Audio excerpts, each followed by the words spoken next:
La 15e édition de la Journée internationale des mutilations génitales s'est tenue ce 6 février au Sénazar. Désormais, Clément Sawadgo prend les rênes du ministère de la Sécurité en remplacement de Simon Compaoré. À l'international, les djihadistes tentent leur retour en Irak. En Italie, l'on enregistre une fusillade raciste. Les Israéliens détruisent pour la 5e fois une école construite par l'Union européenne. C'étaient là les grands titres. Le développement vous sera livré dans quelques instants. Mesdames et messieurs, bonsoir et bienvenue à cette édition.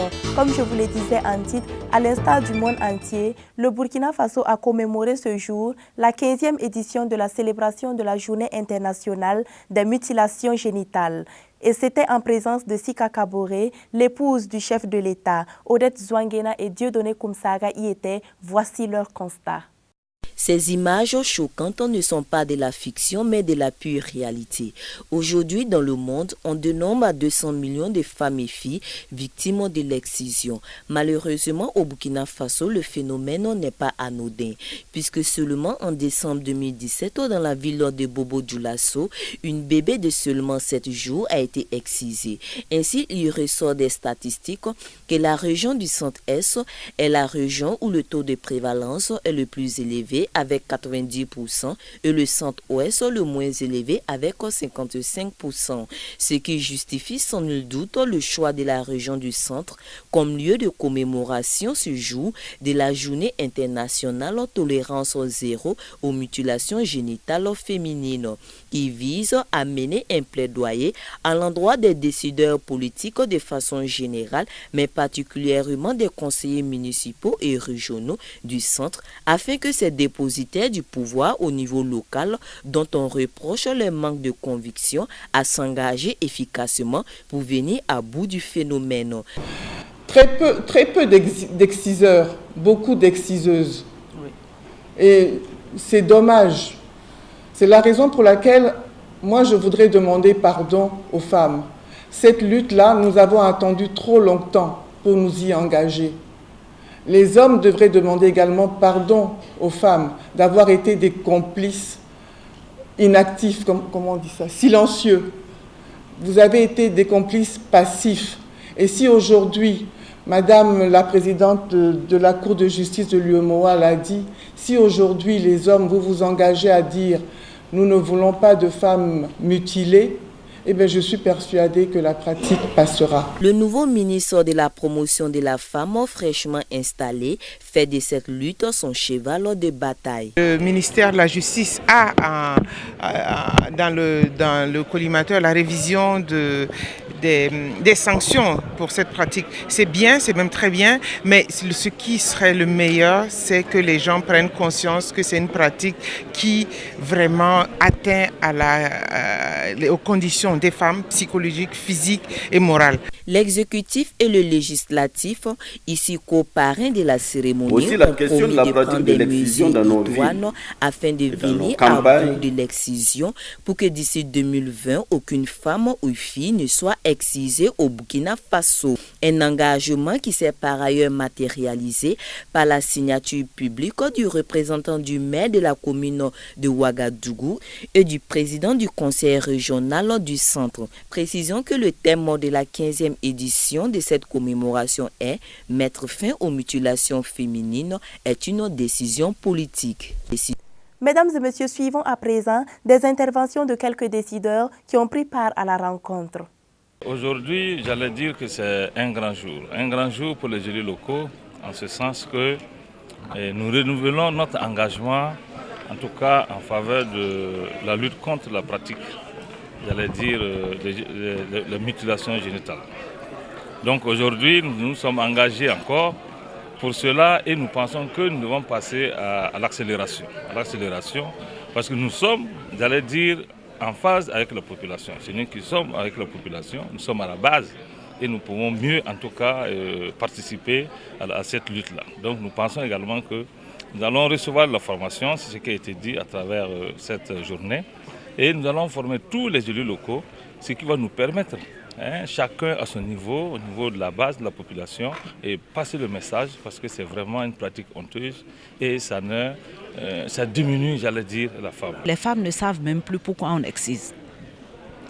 L'excision était contenue dans un paquet d'initiations et avait une explication en ce moment-là. Il y a très peu de femmes qui connaissent en fait ce paquet d'initiations. Celles qui sont encore vivantes pensent qu'à travers ce paquet d'initiations, on transmet en fait des valeurs d'identité, des valeurs de dignité à la fille pour qu'elle joue pleinement sa fonction sociale de femme et de mère. Donc, c'est important de prendre en compte cela pour les amener à utiliser la culture, la même culture, pour changer les choses. Parce qu'elles ne savent plus pourquoi elles coupent. Et c'est important de leur poser la question de savoir pourquoi vous coupez un bébé de 7 mois. Il n'y a pas de sens. Donc ça a perdu de sens aujourd'hui, même le fait d'exciser.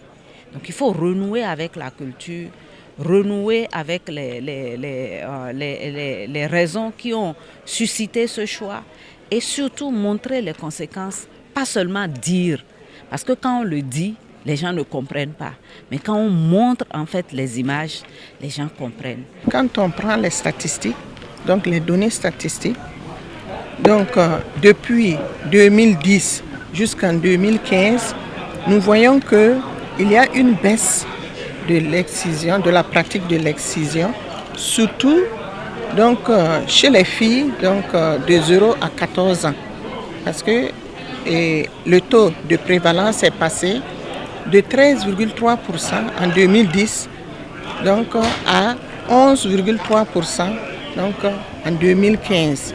Donc nous voyons qu'il y a une baisse, mais quand même il y a des poches de résistance qu'il faut toujours sensibiliser, il faut toujours, donc comme l'a dit la présidente d'honneur, donc il faut la répression.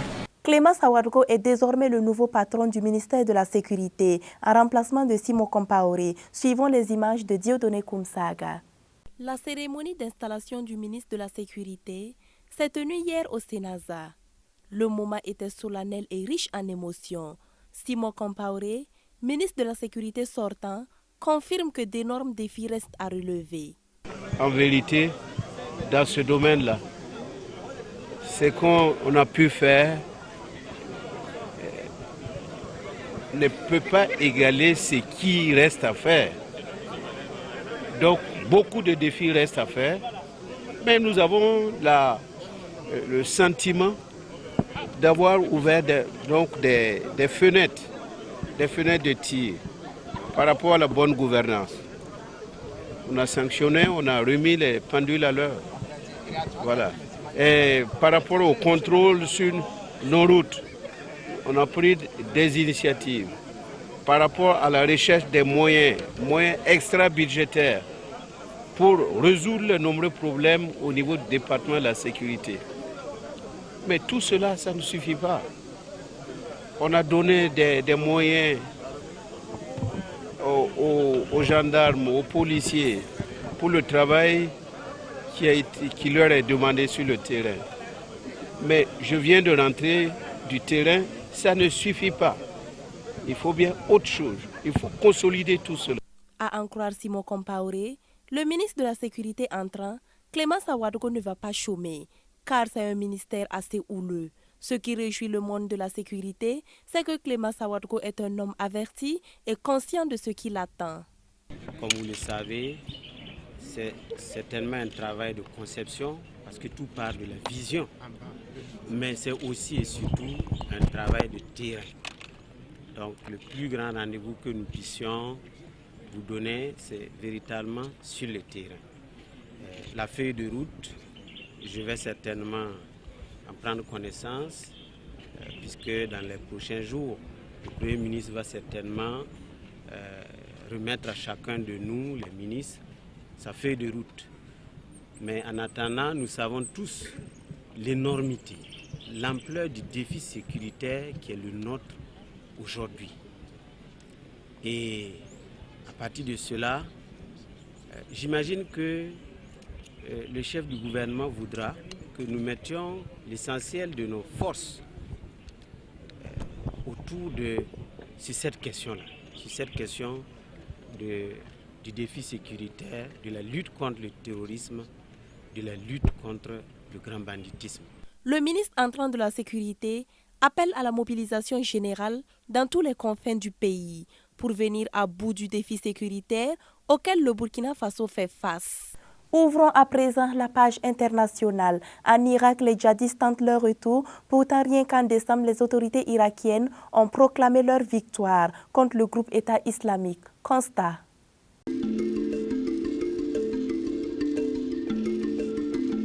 En décembre, les autorités irakiennes ont proclamé leur victoire contre le groupe terroriste État islamique.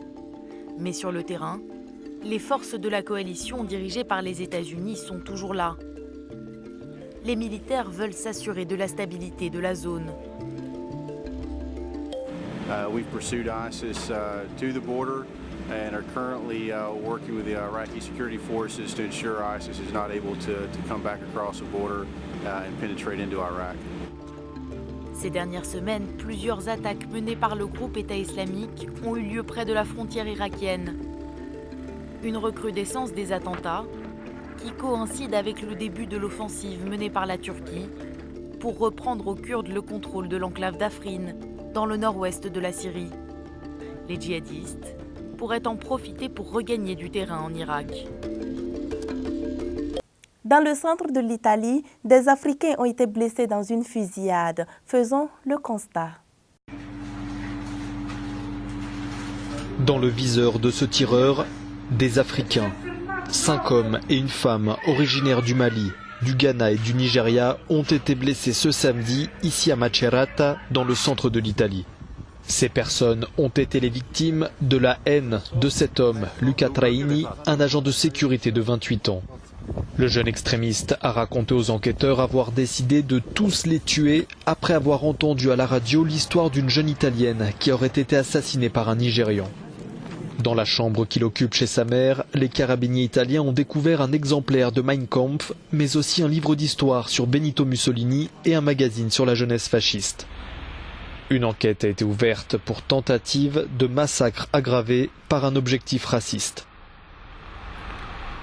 C'est la 5e fois consécutive que les autorités israéliennes détruisent une école construite par l'Union européenne. Le compte rendu dans cet élément.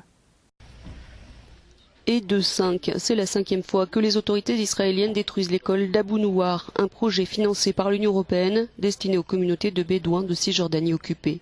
Hier, l'armée israélienne a rasé 2 salles de classe situées sur la colline du village après avoir bouclé le secteur. L'an dernier, à la même époque, Tzahal avait déjà détruit toute l'école. Après la démolition, les enfants en compagnie de leurs professeurs ont pris place à l'endroit même où le bâtiment a été rasé. Ils ne veulent pas qu'on apprenne. À chaque fois on reconstruit et ils la démolissent. Les autorités israéliennes affirment encore que les salles de classe étaient construites sans autorisation. Les habitants la reconstruisent donc à chaque fois avec l'aide d'ONG et de fonds européens. Des dizaines de milliers de Bédouins, autrefois nomades, sont installés dans des villages du sud d'Israël et de Cisjordanie. Cette zone est ciblée par les colons. Les colonies entourent ce site de tous les côtés parce que les Israéliens veulent poursuivre leur colonisation et voler les terres qui entourent Jérusalem. L'Union européenne a demandé une fois de plus à Israël de ne pas démolir ces projets qui visent à améliorer les conditions de vie des Palestiniens. Saeb Erekat, secrétaire général de l'Organisation de libération de la Palestine, a écrit sur son compte Twitter que cette démolition reflétait la poursuite par Israël de l'humiliation du droit international et ne visait qu'à briser la volonté de liberté et de vie des Palestiniens. Mesdames et messieurs, c'est tout pour cette édition. Merci de l'avoir suivi.